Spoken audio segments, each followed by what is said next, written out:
This is a review of the main events in the armed forces of Ukraine for the past week. At least 31 people were killed, including children, and around 100 were injured. These are the consequences of a Russian strike on residential areas of Ternopil as of Friday. On the morning of November 19, the city was attacked with missiles. 2 residential buildings were damaged. One of them was destroyed from the 3rd to 9th floor.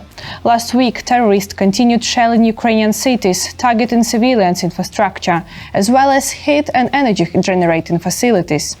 In Kharkiv, around 50 civilians were injured during one of the strikes. 40 buildings were destroyed. In Balaklia, a missile strike damaged 9 apartment buildings and a kindergarten. Significant destruction was also recorded in Odessa after a drone attack. There are injured. The defense forces are holding designated position in the northern part of Pokrovsk and also control positions south of the railway. This was reported by 7th Air Assault Corps as of Friday morning. The enemy is attempting to cross the railway to expand the occupied zone of the city, but these attempts are being blocked by Ukrainian troops. One of the key tasks remains the complete disruption of enemy logistics routes to the city, including those the use of tactical and army aviation.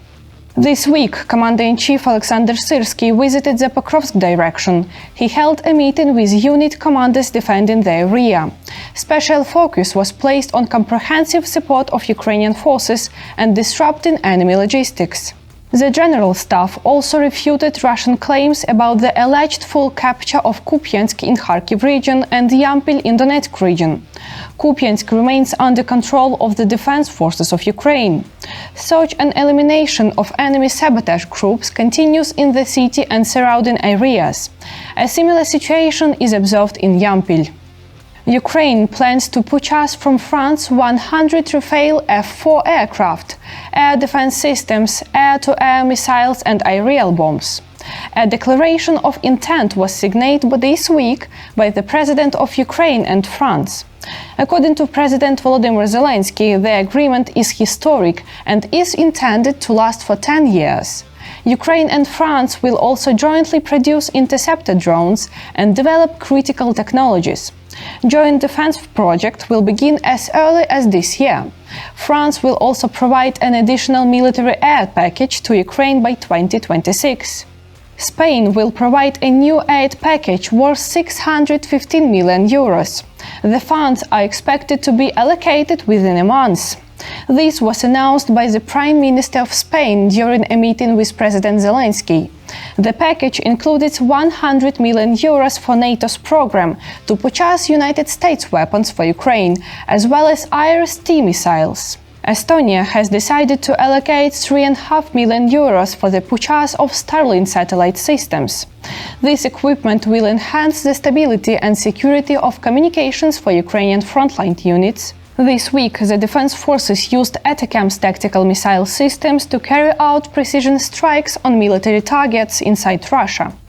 The General Staff reported these through specific targets have not been yet disclosed. At the same time, several oil refineries were once again on fire in Russia. Ukrainian defense forces hit the Novokuybyshev refinery, one of the key producers of fuel for jet engines.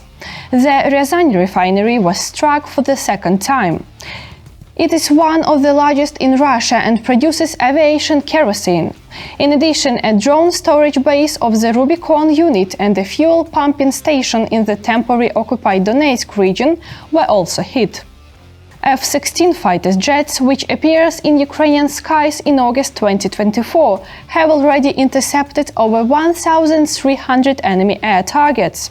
On Wednesday morning, during the repelling of a Russian attack, F-16 and Mirage 2000 pilots intercepted and shot down at least 10 enemy cruise missiles, according to the Air Force Command. F-16 pilots have also struck more than 300 ground targets, destroying hundreds of enemy vehicles, command posts, drone control centers, ammunition depot and logistics routes. At the same time, the Air Force emphasizes the need to replenish stocks of bombs and missiles for this aircraft. This was a review of the main events in the armed forces of Ukraine over the past week. Take care and stay safe. Glory to Ukraine!